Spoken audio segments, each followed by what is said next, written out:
Okay, तो start करते हैं chapter number 4 blood groups, video number 2 that are the anticoagulants drugs को discuss करने पहले मैं कोगुलेशन बताऊंगा कि कोगुलेंट्स क्या होते हैं, कोगुलेशन क्या होता है हमारे ब्लड में। ठीक है, ये कोगुलेशन पाथवे होता है जिससे क्या होता है हमारी बॉडी में ब्लड में क्या ब्लड क्लॉट्स बनते हैं। ठीक है, ये इम्पोर्टेंट भी है, मतलब इम्पोर्टेंट भी है फिजियोलॉजिकली, ठीक है, और पैथोलॉजिकल भी हो सकता है। इंपॉर्टेंट किस तरह कि अगर हमारे जो है ना ये ब्लड वेसल है, ठीक है, ब्लड वेसल मैंने कहा था प्लेटलेट, इससे पहली वाली वीडियो में हमने डिस्कस किया था कि प्लेटलेट आके जो अंदर बाइंड करते हैं इधर जो है ना वो सब एंडोथेलियल कोलेजन होता है। ये क्या एंडोथेलियम है, ये डैमेज हो गया, अब तो प्लेटलेट गया सब एंडोथेलियल कोलेजन पे बाइंड कर दिया, तो प्लेटलेट ने तो बाइंड किया, तो यहाँ पे जो है ना और चीज़ें भी आती हैं। ठीक है, मतलब ब्लड क्लॉट भी आके यहाँ पे आ जाता है और सब जो है ना यहाँ पे क्या करते हैं ब्लॉक कर लेते हैं, वापस जो है ना एंडोथेलियम को वापस रिपेयर कर देते हैं। तो ये जो है ना इसका इंपॉर्टेंट भी हो गया एज ए फिजियोलॉजिकल। पैथोलॉजिकल क्या हो गया कि हमारी ब्लड वेसल्स हैं, ब्लड क्लॉट कहीं बन गया, ये थ्रोम्बस बन गया। ठीक है, जब इधर अटैच्ड होता है वो थ्रोम्बस होता है, जब ये डिटैच्ड हो जाए तो ये क्या बचाएगा, एम्बोलिज्म हो गया, तो ये जाके किसी भी ब्लड वेसल को ब्लॉक कर सकता है, तो ये पैथोलॉजिकल भी हो गया। ठीक है, तो ये ब्लड, ठीक है, कोगुलेशन इंपॉर्टेंट भी है और पैथोलॉजिकल भी है। तो इस पैथोलॉजिकल को जो है ना हम ट्रीट करने के लिए एंटी कोगुलेंट्स देते हैं। ठीक है, आगे जो ड्रग्स में डिस्कस करेंगे, कुछ ड्रग्स इनमें ऐसी हैं जो कि डिस्टिंग्विश नहीं कर सकती between the important one and the pathological one, इसलिए जो है ना इन एंटी कोगुलेंट्स को इतना खास यूज़ नहीं करते। क्लियर, मैं आगे जो ना ड्रग्स में फिर जौन सी ड्रग है उसके मैं फिर डिस्कस करता रहूँगा। ठीक है, अच्छा तो आते हैं, चले कोगुलेशन के बारे में और बता दूं कि कोगुलेशन हमारी बॉडी में क्या होती हैं, प्रोसेस होती हैं दो कोगुलेशन पाथवेज होते हैं। ठीक है, कौन कौन से हैं, दो पाथवे। ठीक है, उसको कहते हैं पाथवेज या फिर कैस्केड कहते हैं। ठीक है, वो भी पाथवे ही होता है। ठीक है, दो है, एक है इंट्रिंसिक, एक है एक्सट्रिंसिक। ठीक है, दोनों में डिफरेंस क्या है, सॉरी डिफरेंस छोड़ लें, डिफरेंस पे जाएंगे तो फिर हीमाटोलॉजी की तरफ चले जाएंगे। हम आते हैं कि दोनों में कॉमन क्या है। दोनों में कॉमन क्या है, ये देखें इधर क्या है, इंट्रिंसिक पाथवे कर देता हूँ और इस तरफ एक्सट्रिंसिक पाथवे। एक्सट्रिंसिक पाथवे में क्या होता है, इसमें असल में डिफरेंट फैक्टर्स होते हैं। फैक्टर्स मतलब कि सब एक दूसरे को बना के आखिर में एक चीज़ बनाते हैं, वो मैं बता दूँ। ठीक है, इसमें एक है फैक्टर 7 है, वो एक्टिवेट हो जाता है तो 7A बन गया। क्लियर, इंट्रिंसिक में क्या है, फैक्टर है फैक्टर 9। ठीक है, और 9 एक्टिवेट होके बन जाता है 9A। ठीक है, अब ये दोनों क्या करते हैं, दोनों में कॉमन बात ये है कि दोनों क्या करते हैं, वो फैक्टर 10 है उसको एक्टिवेट कर देते हैं इंटू 10A। क्लियर, तो जब 10A एक्टिवेट हो जाता है ये भी अब एक इम्पॉर्टेंट रिएक्शन करेगा। 10A क्या करेगा, इधर एक प्रोसेस और होता है प्रोथ्रोम्बिन से थ्रोम्बिन बनाना। ठीक है, सर प्रोथ्रोम्बिन क्या है, फैक्टर 2 है, थ्रोम्बिन क्या है 2A है, तो इसको एक्टिवेट कौन कराएगा, ये 10। ठीक, अब ये थ्रोम्बिन क्या करेगा, जब ये एंड स्टेप है, इसमें समझ आ जाएगी मैं बातें क्यों कर रहा था। अच्छा, ये थ्रोम्बिन क्या करेगा, इधर एक और है फाइब्रिनोजन से फाइब्रिन में कन्वर्ट कैसे होते हैं, बाय दिस थ्रोम्बिन। ठीक है, तो एंड प्रोडक्ट क्या है, फाइब्रिन बन गया। ठीक है, फाइब्रिनोजन मैंने पिछली वीडियो में डिस्कस किया था कि प्लेटलेट के ये अगर ये प्लेटलेट है इसके पास है रिसेप्टर 2B ग्लाइकोप्रोटीन 2B/3A। ठीक है, तो फाइब्रिनोजन क्या करता है, दो प्लेटलेट के साथ बाइंड कर लेगा, दो प्लेटलेट के रिसेप्टर के साथ बाइंड कर लेगा। ठीक है, तो फिर बाद में ये फाइब्रिन बन के जो है ना सही बिल्कुल प्रॉपर क्लॉट बन जाएंगे। ठीक, तो ये कैस्केड इसलिए इम्पोर्टेंट है। ठीक, तो अब यहाँ पे क्या होगा, ये यहाँ पे जो है ना हम इस प्रोसेस को इनहिबिट करेंगे।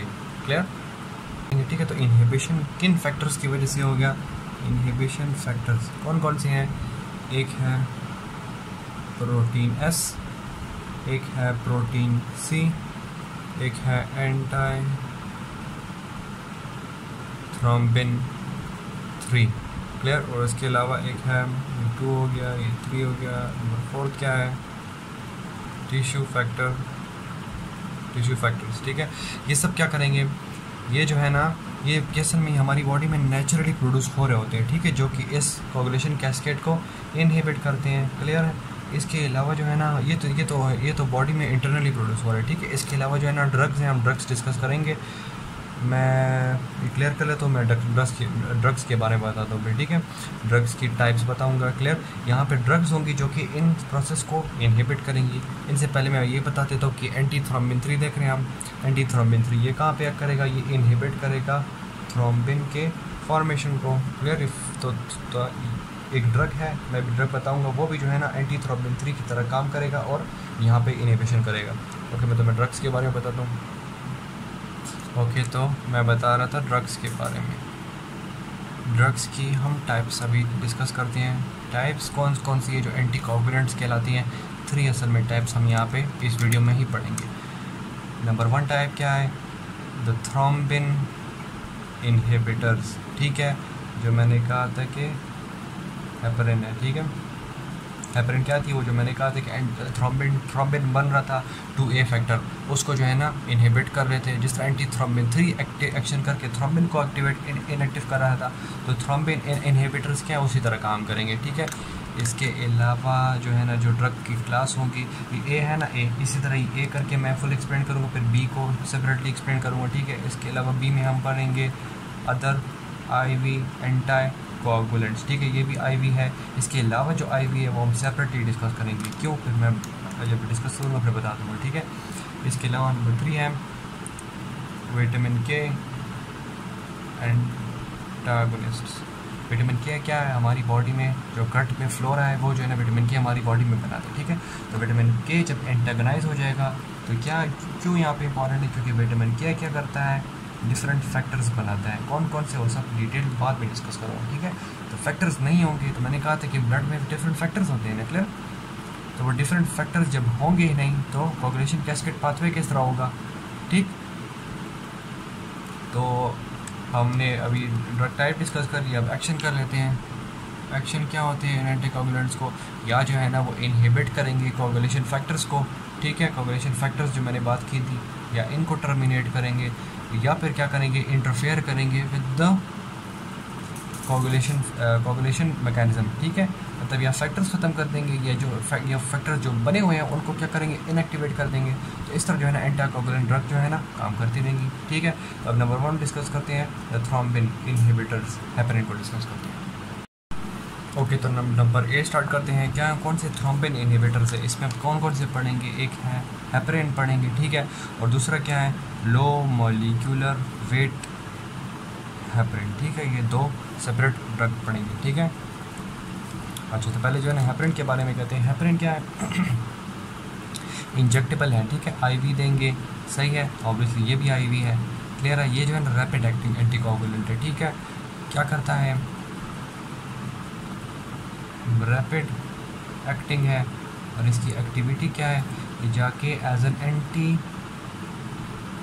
थ्रोम्बिन 3 की तरह काम करता है, और जाके फैक्टर 2A जो था, जो कि थ्रोम्बिन था, उसकी सिंथेसिस क्या कर दी, इंटरफेयर कर दी, ठीक है। उसके अलावा ये क्या करता है, ये जो है ना फैक्टर 10 को भी इनहिबिट करता है, ठीक है। फैक्टर 10 क्या कर रहा था कि फैक्टर 10 जो है ना इसकी फॉर्मेशन में मदद कर रहा था।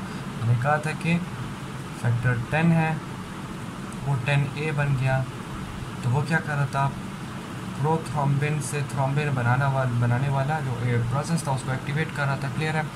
उसके अलावा क्या है, इसका जो हेपरिन का एंटीकोगुलेंट इफेक्ट है वो किस तरह करेगा, वो जाके जो है ना एंटी थ्रोम्बिन 3 पे जाकर बाइंड होगा, ठीक है। उसकी तरह काम नहीं करता, सॉरी, उस पे जाके बाइंड करके उसको एक्टिवेट करा देगा, ठीक है। नॉर्मली हमारी बॉडी में एंटी थ्रोम्बिन 3 होता है, लेकिन वो क्या करता है, in the absence of heparin क्या होता है, anti thrombin 3 acts but it's reaction is very slow. तो हेपरिन प्लस एंटी थ्रोम्बिन करके 1000 फोल्ड्स क्या हो गया, रिएक्शन हो गया, मतलब मल्टीप्लाई बाय 1000 टाइम्स इंक्रीज़ हो गया, ठीक है। अच्छा, और इसके अलावा क्या है, हेपरिन जो है ना हमारी बॉडी में मास्ट सेल होते हैं उसमें स्टोर होता है, तो stored in mast cells, clear. तो अब जो है ना ये लो मॉलिक्यूलर वेट हेपरिन के बारे में डिस्कस करते हैं। Low molecular weight heparin difference क्या है कि ये जो है ना हेट्रोजीनस सब्सटेंस है, ठीक है, डिफरेंट से बना हुआ है। उसके अलावा ये कि एडवर्स इफेक्ट्स इसके सेम है हेपरिन की तरह ही, लेकिन जो वर्क है वो डिफरेंट है। वर्क क्या है, हेपरिन क्या कर रहा था, हेपरिन जो है ना फैक्टर 10 और 2A दोनों पे एक्ट कर रहा था, ठीक है, सॉरी 10A एंड 2A, ठीक, क्लियर। यहाँ पे क्या करेगा, जो लो मॉलिक्यूलर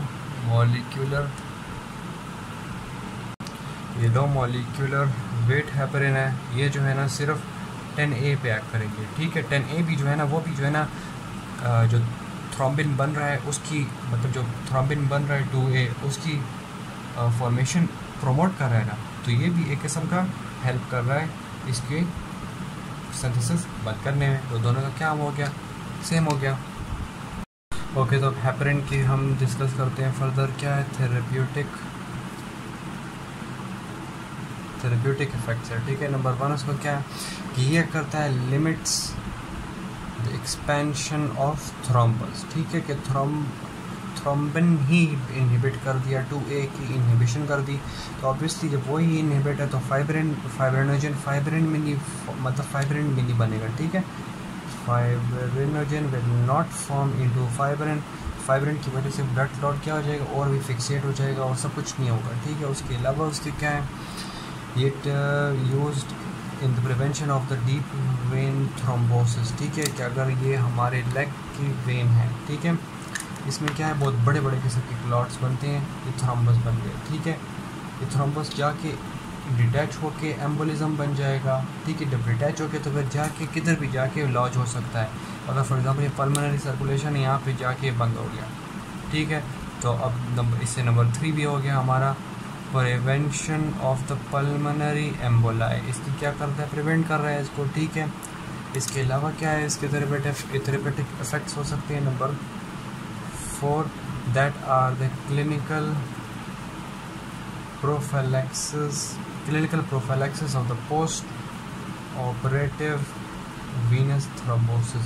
क्लिनिकल प्रोफिलैक्सिस मतलब प्रिवेंटिव ट्रीटमेंट किसकी, पोस्ट ऑपरेटिव मतलब कि सर्जरी होगी उसकी, अब उसमें जो है ना वीनस थ्रोम्बोसिस ना हो, ठीक है। हिप रिप्लेसमेंट सर्जरीज होती है उसमें जो है ना ये बहुत ज़्यादा कॉमन होते हैं, तो उसमें जो है ना हम देते हैं, तो पोस्ट ऑपरेटिव ये जो थ्रोम्बस हैं, हाँ ये क्या वीनस थ्रोम्बस है, ये नहीं होंगे, ठीक है। उसके अलावा इसके थेरेपेटिक यूज़ ये है कि हेपरिन क्या है, ये जो है ना प्लेसेंटा के बैरियर है, ठीक है, उसको क्रॉस नहीं करता, तो अब प्रेग्नेंट फीमेल है जिसको जो है ना डीप वेन थ्रोम्बोसिस की प्रॉब्लम है, अब प्लेसेंटा क्रॉस नहीं कर रहा, तो मतलब टेरेप्टोजेनिक इफेक्ट्स नहीं होंगे, बच्चे पे कोई फ़र्क नहीं पड़ेगा, तो उसको जो है ना हम ट्रीट कर सकते हैं, ठीक है। अच्छा, अब जो लो मॉलिक्यूलर वेट हेपरिन है, मैंने यहाँ पे सिर्फ ये 2 डिस्कस क्यों किए हैं, ठीक है, क्योंकि यहाँ पे अब मुझे इसकी बेनिफिट्स बतानी है हेपरिन के अगेंस्ट, ठीक है, कि हेपरिन से बेनिफिट किस तरह है। इस तरह की ये इसकी जो है ना रिप्लेस करता है, हेपरिन के यूज़ को रिप्लेस कर रहा है, क्यों, क्योंकि हेपरिन जब हम देंगे तो उसको पेशेंट को हम क्या करेंगे, मॉनिटर करेंगे ज़रूर। लो मॉलिक्यूलर वेट में क्या है, उसमें हम जो है ना सबक्यूटेनियसली इंजेक्ट कर देंगे, सबक्यूटेनियसली इंजेक्ट कर दिया आउट पेशेंट की थेरेपी में, ठीक है, क्योंकि मतलब आउट पेशेंट क्या होता है, आउट पेशेंट मतलब कि ये पेशेंट है, डॉक्टर के पास आया, डॉक्टर ने इसको मेडिसिन दे दी, ये बस चला गया वापस, ठीक है, आउट पेशेंट होता है, ठीक है, जो मतलब एडमिट नहीं होता। तो आउट पेशेंट की थेरेपी में सबक्यूटेनियसली दे दिया तो उसको मॉनिटर करने की ज़रूरत नहीं पड़ती, ठीक है, इसलिए जो है ना इसका यूज़ ज़्यादा हो रहा है इसके अगेंस्ट, ठीक है। उसके अलावा बेनिफिट्स क्या हैं इसके, ऑब्वियसली जब आउट पेशेंट है तो पेशेंट जो है ना एडमिट नहीं हो रहा, तो सेविंग मनी, क्लियर। और उसके अलावा क्या है, नर्सिंग का टाइम है वो प्रिवेंट हो जाएगा, ऑब्वियसली उनको फालतू टाइम ज़ाया नहीं होगा उनका। ये ड्रग क्या है, सेफर है। उसके अलावा क्या है, advantage for the out patient therapy, ये बता दिया मैंने। तो ये हो गए benefit of low molecular weight over heparin, low molecular weight heparin over heparin. Okay, तो आप डिस्कस करते हैं pharmacokinetics about these drugs heparin और लो मॉलिक्यूलर वेट हेपरिन। अच्छा, हेपरिन क्या है, हम जो है ना आईवी भी दे सकते हैं और उसके अलावा सबक्यूटेनियस भी दे सकते हैं, ठीक है। पैरेंटल राउट से देंगे। सबक्यूटेनियस कौन सा है, डीप सबक्यूटेनियस, ठीक है, डीप सबक्यूटेनियस साइट, ठीक है। लो मॉलिक्यूलर वेट हेपरिन है, उसको जो है ना हम सबक्यूटेनियसली ही देंगे, ठीक है। इन दोनों को जो है ना हम क्या करते हैं, इंट्रामस्कुलर नहीं देंगे। क्यों नहीं देंगे, क्योंकि ये जो है ना अगर फॉर एग्जांपल इंट्रामस्कुलर ये साइट है, मैंने जो है ना यहाँ पे ये इंजेक्ट कर दी हेपरिन या दो भी, इधर क्या हो जाएगा, हीमाटोमा हो जाएगा। हीमाटोमा क्या होता है, pooling of blood, pooling of blood in this site, यहाँ पर रेडनेस आ जाएगी, तो ये क्या है, हीमाटोमा है, ठीक है। उसके अलावा हेपरिन क्या है, अगर हम इमीडिएट इफेक्ट, ऑब्वियसली ये तो आईवी है तो ये तो है ही इमीडिएट इफेक्ट्स, इन मिनट्स हो रहा है, ठीक है। सबक्यूटेनियस साइट है तो ये जो है ना it will take about 2 hours, clear. और इसका जो पीक इफेक्ट है ना, पीक इफेक्ट वो जो है ना 4 आवर्स एटलीस्ट लेगा, क्लियर। तो इसके जो है ना हम मिनट से भी फास्टर करना चाहिए, तो हम जो है ना इमीडिएट एक्शन के लिए क्या करेंगे, हम जो है ना बोलस अमाउंट देंगे, बोलस हेपरिन।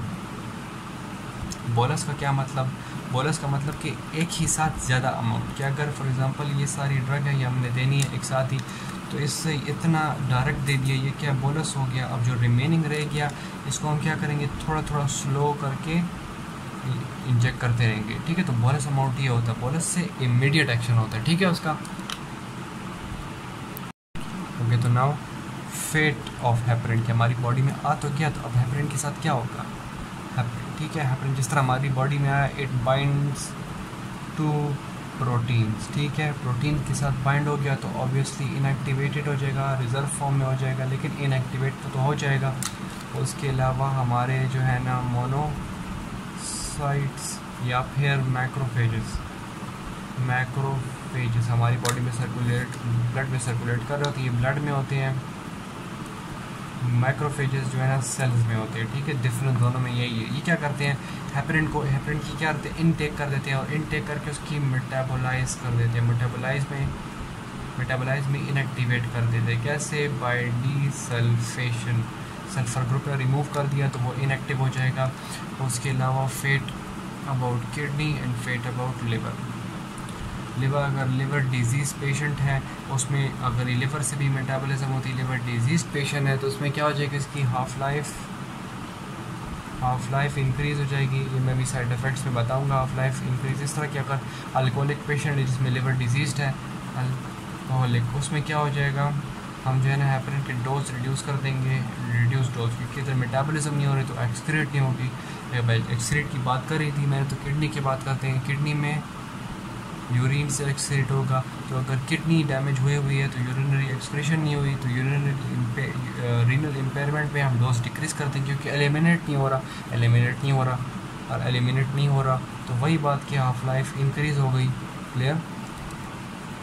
क्या साइड इफ़ेक्ट्स डिस्कस करते हैं। साइड इफ़ेक्ट्स इनके क्या है, एक तो ये हो गया कि ब्लीडिंग कॉम्प्लिकेशन होगी, तो सारे एंटीकोगुलेंट्स में ब्लीडिंग कॉम्प्लिकेशन ज़रूर होगी, क्योंकि हम क्या करें, कोगुलेशन कैस्केड स्टॉप कर रहे हैं। तो मैंने कहा था एक पैथोलॉजिकल होता है और एक जो है ना हमारी इंपॉर्टेंट हमारी बॉडी में फिजियोलॉजिकल प्रोसेस होता है। तो पैथोलॉजिकल तो स्टॉप हो गया, चलो ठीक है, उसके लिए हम ड्रग दे देते हैं, लेकिन जो हमारी बॉडी में फिजियोलॉजिकल प्रोसेस हो रहा है वो स्टॉप हो गया, तो उसमें तो हमारी ब्लीडिंग होती रहेगी। या पेशेंट जिसको ब्लीडिंग टेंडेंसीज है, या पेशेंट जिसको सर्जरी हुई है, पोस्ट ऑपरेटिव है, ठीक है, उनमें तो ब्लीडिंग होती रहेगी। तो उनमें पेशेंट में क्या होगा, हम या जो है ना हम जो है ना ये ड्रग ख़त्म कर देंगे। अगर ड्रग दे रहे हैं या ड्रग टर्मिनेट कर देंगे, ड्रग टर्मिनेट नहीं कर सकते तो फिर क्या करेंगे, हम इस पेशेंट को ड्रग के साथ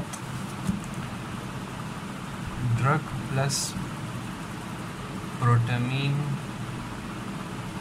सल्फेट देंगे, ठीक है। प्रोटामीन सल्फेट क्या करेगा, ड्रग क्या है, हेपरिन है, सल्फेट जाके हेपरिन के साथ बन जाएगा, तो हेपरिन सल्फेट बन जाएगा, जिसमें क्या है, वीक एंटी कोएगुलेंट प्रॉपर्टी है, ठीक है। लेकिन इसमें इम्पोर्टेंट बात यह है कि इस प्रोटामीन सल्फेट के जो है ना हम डोज चेक करके देंगे, ठीक है।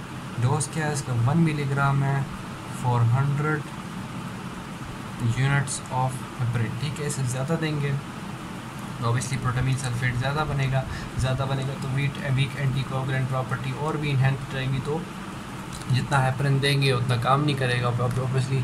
तो ये डोज जो है ना हम प्रॉपर देंगे, ठीक है। तो ये हो गया। अब सेकंड साइड इफ़ेक्ट इसका क्या है, ब्लीडिंग टेंडेंसी हो गई। इसके अलावा है हाइपर सेंसिटिविटी, ठीक है। हमारा इम्यून रिस्पॉन्स जो है ना IgE एंटीबॉडी बना देता है, जो इमीडिएट रिएक्शन करेगा अगेंस्ट हेपरिन, ठीक है। तो इसमें अगर सिवियर हो तो पहले जो है ना एलर्जिक रिएक्शन होता है। इस इमीडिएट रिएक्शन में क्या एलर्जिक रिएक्शन है, अगर ये सिवियर हो जाए तो it can lead to anaphylactic shock. Anaphylactic shock क्या होता है, एलर्जिक रिएक्शन की वजह से जो शॉक होता है दैट इज़ एनाफिलेक्टिक शॉक, ठीक है। सिवियर एलर्जिक रिएक्शन, ठीक है। शॉक को डर जाने वाला शॉक नहीं कि ये पेशेंट खड़ा है डर गया।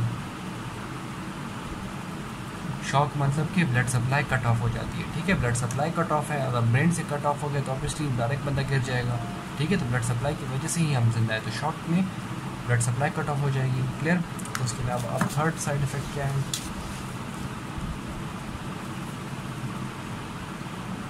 थ्रोम्बोसिस। अब आप कहेंगे कि मैं दे रही ड्रग हो एंटीकोगुलेशन के लिए, तो थ्रोम्बोसिस कैसे हो रही है।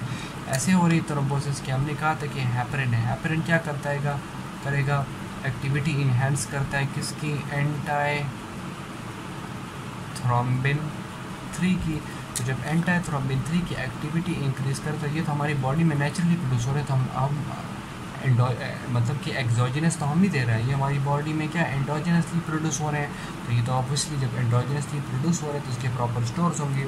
हेपरिन एक्सेस एक्टिविटी कर रहा है, इसकी वजह से ये क्या हो जाएंगे, डिप्लीट हो जाएंगे। तो हेपरिन इंड्यूस्ड हो रहा है। हेपरिन का मेन काम क्या, एक तो 10A का काम, एक 2A का काम है। 2A क्या करता है, थ्रोम्बिन की इनहिबिशन करता है बाय दिस प्रोसेस, ये भी करता है, लेकिन मेन काम इसका है, ठीक है। तो हेपरिन जब अपना इंट्रोड्यूस होगा, ये नहीं है तो मेन काम कर पाएगा नहीं, ये तो करेगा, ठीक है। थ्रोम्बिन इस 10A में क्या होता है, प्रोथ्रोम्बिन से थ्रोम्बिन बनता है, तो वो तो इनहिबिट हो गया, लेकिन जो एंटी थ्रोम्बिन 3 एक्टिविटी है वो उसकी मेन बात है, ठीक है। तो वो नहीं होगा, क्लियर। तो अब ये नहीं होगा तो इसकी वजह से ये नहीं होगा तो अब ब्लड क्लॉट को स्टॉप करने के लिए कुछ नहीं है, ठीक है। तो इसको प्रिवेंट किस तरह करेंगे, डोज रिड्यूस करके देंगे, ठीक है। लोअर डोज देंगे, हाई डोज नहीं देंगे ताकि ज़्यादा वो जाके इस डिप्लीट ना कर दे इस डोज को। अच्छा, फिर कॉन्ट्राइंडिकेशंस आखिरी इस पर ख़त्म करते हैं इन हेपरिन के बारे में। कॉन्ट्राइंडिकेशंस क्या, ऑब्वियसली किसी बंदे को हाइपर सेंसिटिविटी हो रही तो उस बंदे को हम नहीं देंगे। किसी बंदा है जिसको जो है ना ब्लीडिंग टेंडेंसीज होती हैं, ठीक है, पोस्ट ऑपरेटिव है, ब्लीडिंग टेंडेंसीज है, ब्लीडिंग डिसऑर्डर्स हैं, विटामिन के सिंथेसिस नहीं जिसकी वजह से फैक्टर्स नहीं बन रहे, विटामिन के एंटागोनिस्ट में जो है ना वो विटामिन के वाली बात क्लियर हो जाएगी, ठीक है। अभी इसी वीडियो में ही है एंड में। अच्छा, तो ब्लीडिंग टेंडेंसीज है उसको नहीं देंगे, लो डोज देंगे ताकि जो है ना थ्रोम्बोसिस ना हो। और उसके अलावा क्या है, मैंने बताया था कि लिवर फंक्शन वाला अल्कोहलिक्स में क्या देंगे, नहीं देंगे, या फिर देंगे तो डिक्रीज डोज देंगे, क्योंकि वहाँ पे लिवर क्या हो जाएगा, डैमेज हो जाएगा। लिवर डैमेज हो गया तो हाफ लाइफ ऑफ हेपरिन क्या हो जाएगी, इंक्रीज हो जाएगी, क्यों मेटाबोलाइज नहीं होगा। उसके अलावा किडनी में भी है, किडनी जो है ना अगर रीनल इम्पेयरमेंट हुई तो उसमें भी जो है ना कॉन्ट्रा इंडिकेटेड है या लो डोज देंगे, क्लियर। उसके अलावा ब्लीडिंग टेंडेंसीज मैंने बताया ना तो बता देता हूँ, पेशेंट जिसकी रिसेंट सर्जरीज हुई हैं उनको भी कॉन्ट्रा इंडिकेटेड है, ठीक है। तो यहाँ पे ख़त्म करते हैं ये हेपरिन वाले को, स्टार्ट करते हैं दूसरी टाइप ऑफ ड्रग्स। ओके, तो अब डिस्कस करते हैं heading number B, that is the other parental anticoagulants. इधर मैंने हेपरिन के साथ ही क्यों ना डिस्कस किया, क्योंकि वहाँ पे लो मॉलिक्यूलर वेट हेपरिन और हेपरिन को मैं साइड बाय साइड कंपेयर भी करना चाह रहा था कि वहाँ पे अच्छी तरह एक्सप्लेन हो जाए, तो इसलिए जो है ना मैं इनको सेपरेट कर रहा हूँ, ठीक। क्योंकि इनकी प्रॉपर्टी भी जो है ना सेम ही है। द थ्रोम्बिन 2A जो फैक्टर था उनको जो है ना एंटागोनाइज करेंगे डायरेक्टली। तो अब इसको डिस्कस करते हैं यहाँ पे कौन सी ड्रग्स आती हैं और क्या काम होगा उनका। ओके, तो यहाँ पे 2 ड्रग्स हैं, ये लिरिपिडिन एंड अर्गेट्रोपैन, ठीक है। अच्छा, तो क्या करेंगे इनके बारे में डिस्कस करते हैं। ये क्या है, दीज आर द थ्रोम्बिन जो कि 2A फैक्टर है उसके क्या है, एंटागोनिस्ट है, ठीक है। इसको एंटागोनाइज करेंगे, ठीक है। जो 1 मॉलिक्यूल किस तरह एंटागोनाइज कर रहे हैं, जो 1 मॉलिक्यूल ऑफ दिस ड्रग है ये जाके जो है ना बाइंड करेगा to one molecule of thrombin. तो इस थ्रोम्बिन की जो एक्टिविटी थी वो क्या हो जाएगी, इनहिबिट हो जाएगी, ठीक है। और इसका जो है ना कोई काम नहीं है प्लेटलेट एग्रीगेशन के साथ, ठीक है। प्लेटलेट एग्रीगेशन के साथ इसका कोई काम नहीं है, क्लियर। अच्छा, इसकी फार्माकोकाइनेटिक्स क्या है, फार्माकोकाइनेटिक इसकी क्या है, काइनेटिक्स ये क्या है, आईवी एडमिनिस्टर है, ऑब्वियसली पेरेंटल राउट है तो आईवी एडमिनिस्टर है। इसकी हाफ लाइफ क्या है, 1 आवर है। इसकी मेटाबॉलिज्म होती है बाय लिवर, कौन सी प्रोसेस से, हाइड्रोलाइसिस की वजह से, ठीक है। हाइड्रोलाइज हो जाती है तो ये क्या हो जाती है, इनएक्टिवेट हो जाती है, ठीक है। और इसकी अब एलिमिनेशन, इसकी कौन कौन सी ड्रग्स हैं, पेरेंट और मेटाबोलाइट। मेटाबोलाइट तो हाइड्रोलिसिस से मेटाबोलाइट बनी है, पेरेंट ये खुद है, ठीक है। दोनों की एलिमिनेशन किधर से हो रही है, यूरिन से हो रही है, ठीक है। अच्छा, इसके जो है ना साइड इफ़ेक्ट्स, साइड इफ़ेक्ट्स क्या है कि 50% ऑफ द पेशेंट क्या है उसमें जो है ना एंटीबॉडीज़ डेवलप कर सकते हैं अगेंस्ट दिस ड्रग, ठीक है, क्लियर। मतलब एंटीबॉडी बन गई इस ड्रग के ख़िलाफ़, ठीक है। लेकिन जब एंटीजन मतलब खुद एज एन एंटीजेनिक प्रॉपर्टी लगा रहता है, ठीक है। तो एंटीजन प्लस एंटीबॉडी, इनका जो कॉम्प्लेक्स है ना, इसमें जो है ना still it retains it's anticoagulant activity, ठीक है, क्लियर। एंटीकोगुलेंट एक्टिविटी फिर भी मेंटेन रहती है, लेकिन एक साइड इफ़ेक्ट है एंटीबॉडीज़ बन रहे हैं, तो उसकी वजह से ऑब्वियसली कॉम्प्लिकेशंस हो सकती हैं। उसके अलावा एंटीकोगुलेंट है तो ऑब्वियसली ब्लीडिंग अगर हो रही हो पेशेंट को, मतलब इंजर्ड है या फिर पोस्ट ऑपरेटिव पेशेंट है, उसमें ऑब्वियसली ब्लीडिंग हो जाएगी, तो ब्लीडिंग डिसऑर्डर्स हो सकते हैं, क्लियर। मतलब ब्लीडिंग हार्ट डिसऑर्डर्स हो सकते हैं, ब्लीडिंग ज़्यादा हो सकती है, टेंडेंसी उसकी ज़्यादा होगी ऑब्वियसली, ठीक है। तो ये डिस्कस होगी। अब ये आखिरी ड्रग डिस्कस करते हैं। ओके, तो ये ड्रग एक्शन कैसे करती है, मैकेनिज्म ऑफ एक्शन क्या है इसकी, ये भी जो है ना डायरेक्ट ही थ्रोम्बिन या फिर फैक्टर 2A इसको क्या करेगी, इनएक्टिव करेगी, ठीक है। मैकेनिज्म ऑफ एक्शन वही बस सिमिलर है, कैस्केड मैकेनिज्म उसमें भी कर दिया मैंने। इसकी फार्माकोकाइनेटिक्स करते हैं। इसकी जो है ना हाफ लाइफ है दैट इज़ अबाउट 50 मिनट्स, ठीक है। मेटाबॉलिज्म इसकी किधर होती है, लिवर में होती है, ठीक है। लिवर में जो है ना ये कॉन्टीन्यूसली डायरेक्ट मेटाबोलाइज होता है, ठीक है। सो इसमें जो है ना हम कॉशन, इसका कॉन्ट्रा इंडिकेशन ले, लिवर में मेटाबॉलिज्म हो रही है, इसकी भी लिवर में मेटाबॉलिज्म थी, दोनों की यही कॉशन है कि ऑब्वियसली अगर लिवर में मेटाबोलाइज होकर इनएक्टिव हो रही है तो लिवर अगर डिजीज पेशेंट है उसमें जो है ना हम या डोज रिड्यूस कर देंगे या नहीं देंगे, क्लियर, ताकि फिर प्लाज्मा हाफ लाइफ डिक्रीज़ हो। उसके अलावा इसके साइड इफ़ेक्ट्स के बस वही है कि वही ब्लीडिंग ही है अगर डिजीज पेशेंट्स है, जिसकी अगर इंजर हुई हो या पोस्ट ऑपरेटिव हो, एंटीकोगुलेंट है तो वही बस ब्लीडिंग ज़्यादा होगी क्योंकि वो क्लॉट्स बन नहीं रहे, ठीक। तो अब इसको भी ख़त्म करते हैं, ये भी डिस्कस हो गया। इसमें कुछ इंपॉर्टेंट नहीं था लेकिन मैं सेपरेट करना चाह रहा था हेपरिन और लो मॉलिक्यूलर वेट हेपरिन से, ठीक है। इसके अलावा जो इंपॉर्टेंट अभी है, अभी हेडिंग नंबर C करेंगे, that are the vitamin K antagonists. Okay, तो last class of drug discuss करते हैं, these are the vitamin K antagonist, ठीक है। विटामिन K एंटागोनिज्म क्या होगी, ये क्या है, ये जो है ना हम ओरली एडमिनिस्टर करेंगे, ठीक है। इसकी एग्जांपल क्या है ड्रग की, वारफेरिन, आपने नाम सुना होगा। अब हम डिस्कस करेंगे कि ये काम किस तरह करती है, मैकेनिज्म ऑफ एक्शन, ठीक है, किस ड्रग का किस तरह है, ठीक है। कि मैंने कहा था कि विटामिन K क्या करता है, डिफरेंट फैक्टर्स बनाता है, ठीक है। हमारा लिवर क्या करता है, विटामिन K को यूज़ करके डिफरेंट फैक्टर्स बनाता है। कौन से फैक्टर्स,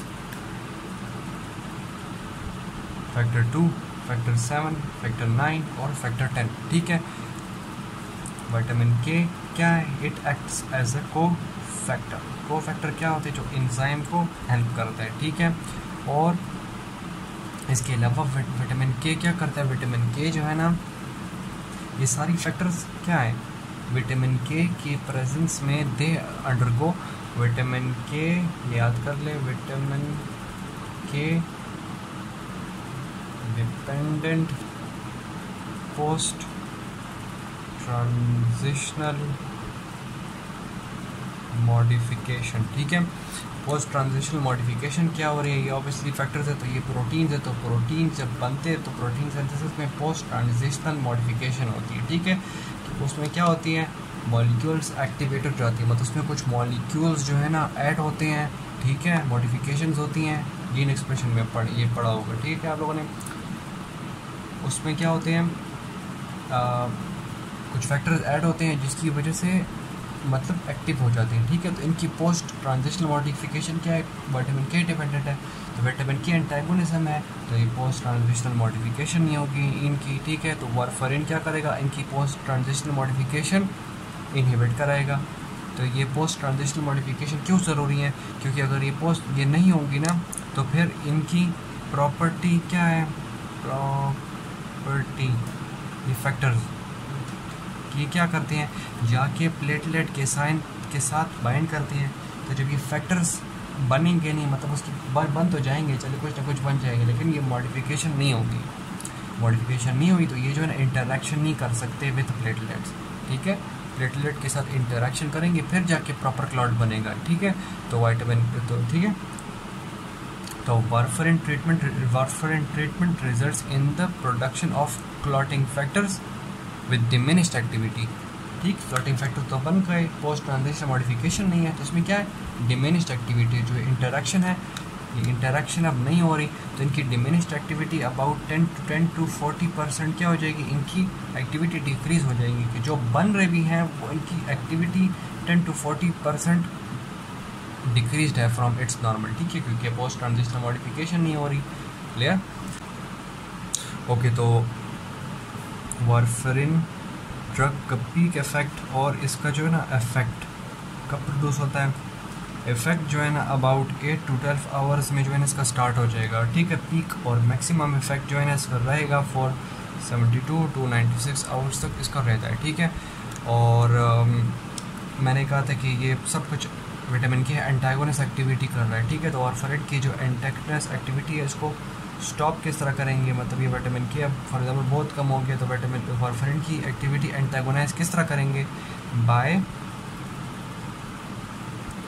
एडमिनिस्ट्रेशन ऑफ विटामिन के, और भी ज़्यादा डालेंगे तो ठीक है, तो उसकी जो है ना उसकी ओवरकम हो जाएगी, उसकी एंटागोनिज्म प्रॉपर्टी जो थी ना वो क्या हो जाएगी, ओवर कम हो जाएगी। क्लियर, और इसमें भी जो है ना 24 आवर्स लगेंगे, ये ओवरकम तो कर लिया लेकिन इसमें 24 आवर्स लगेंगे। क्यों, क्योंकि लिवर, मैंने कहा था कि लिवर विटामिन के को यूज़ करके फैक्टर्स बना रहा है और मॉडिफिकेशन करा रहा है, तो उसमें ऑब्वियसली जीन एक्सप्रेशन सब कुछ जो है ना सब कुछ हो रही है, ठीक है, जीन लेवल में हो रहा है, फैक्टर्स बन रहे हैं, उसको मॉडिफिकेशन हो रही है, इसमें ऑब्वियसली टाइम लगेगा, तो 24 आवर्स ऑलमोस्ट लगेंगे उनको एक्टिविटी को वापस रिगेन होने में, ठीक है।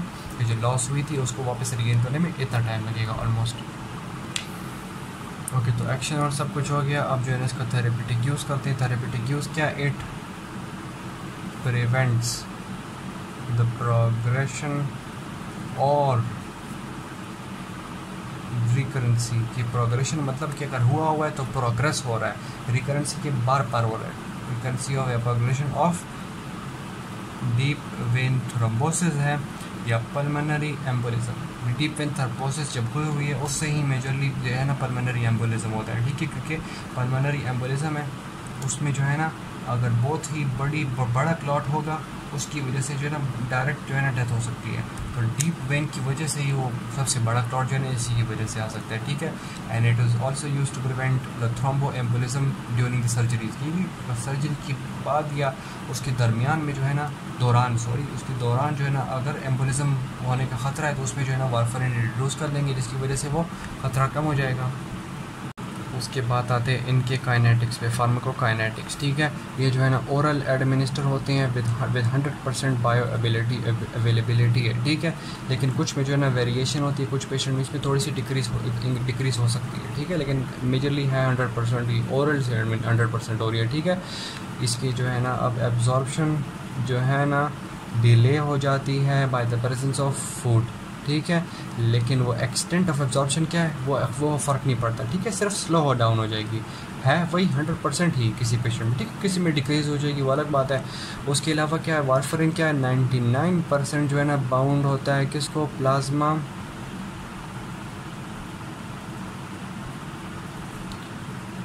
Plasma protein, that is albumin, ठीक है, that prevents it's diffusion into CSF या फिर यूरिन या फिर मिल्क, ठीक है।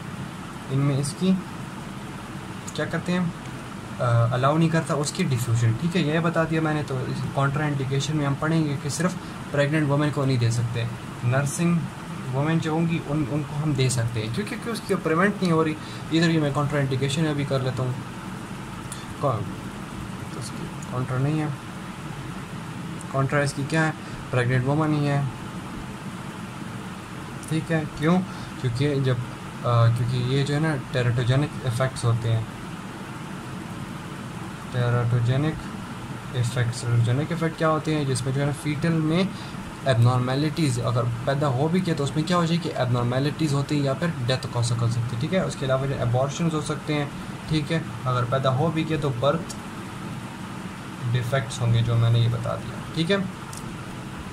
उसके अलावा इसकी जो है ना मेटाबॉलिज्म के बारे में डिस्कस करते हैं। इसकी मेटाबॉलिज्म इसकी क्या है, जो प्रोडक्ट्स जो है ना ये जितनी वारफरिन है they are inactivated by conjugation with glucuronic acid, जो कि हमारी किडनी में डिफरेंट टाइप्स ऑफ, मतलब ये कौन सा है, फेज़ 2 मेटाबॉलिज्म है, जिसमें जो है ना डिफरेंट टाइप्स के प्रोसेस होते हैं। इसमें जो है ना ग्लूकोयूरोनिक एसिड की वजह से जो है ना उसके साथ बाइंड हो जाता है, ठीक है। मतलब ये अगर वारफरिन है तो ग्लूकोयूरोनिक एसिड के साथ क्या हो जाएगा, कॉन्जुगेट हो जाएगा, और ये वारफरिन क्या हो जाएगा, इनएक्टिवेटेड हो जाएगा। अब क्या हो जाएगा, यूरिन से पास हो जाएगा या फिर स्टूल से पास हो जाएगा। स्टूल से क्या है, बिलियरी राउट के थ्रू पास हो जाएगा। इसके क्या रह गए, ड्रग इंटरेक्शंस रह गए, नहीं है, सॉरी, ड्रग इंटरेक्शन क्या है, मैंने कहा था कि ये प्लाज्मा प्रोटीन के साथ बाउंड होता है, ठीक है। तो जो 99% जो है ना इसके साथ बाउंड होता है। तो अगर हमने कोई और ड्रग दी हुई है जैसे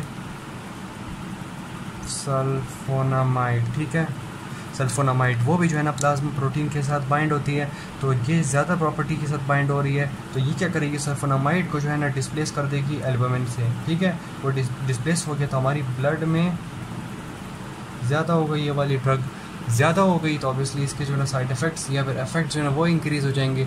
तो वारफरिन ये ड्रग इंटरेक्शंस हो गई, ठीक है।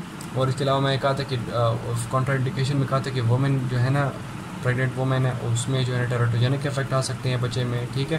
तो ऑब्वियसली इफेक्ट्स आ रहे हैं, बर्थ इफेक्ट्स आ रहे हैं, तो obviously it can pass through the placental barrier, ठीक।